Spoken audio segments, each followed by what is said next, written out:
Welcome to our channel. Today we how to cancel HostGator Cloud account, full guide step by step clearly. To cancel your HostGator Cloud account, start by logging into your HostGator account. Navigate to the billing section within the control panel. Look for the subscription or manage accounts option. Find the specific cloud account you wish to cancel. Click on the manage link associated with that account.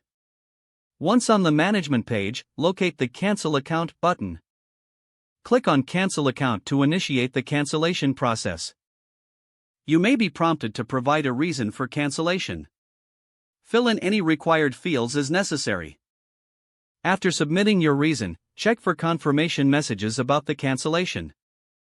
Review the provided details to ensure everything is accurate. Finally, you should receive an email confirmation regarding the cancellation of your account. Keep this email for your records.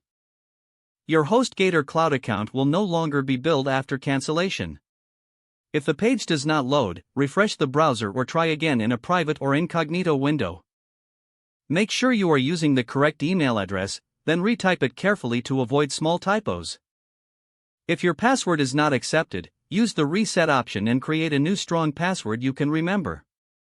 Check your spam folder for verification or security emails, then complete any requested confirmation steps.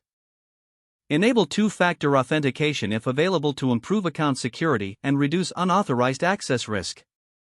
After signing in, review your profile details so your contact information and settings are accurate and current.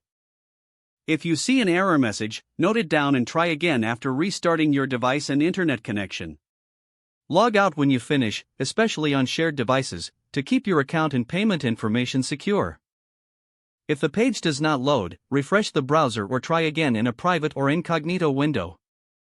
Make sure you are using the correct email address, then retype it carefully to avoid small typos. If your password is not accepted, use the reset option and create a new strong password you can remember. Check your spam folder for verification or security emails, then complete any requested confirmation steps. Enable two-factor authentication if available to improve account security and reduce unauthorized access risk. After signing in, review your profile details so your contact information and settings. Don't forget to like this video and subscribe to our channel for more step-by-step tech guides.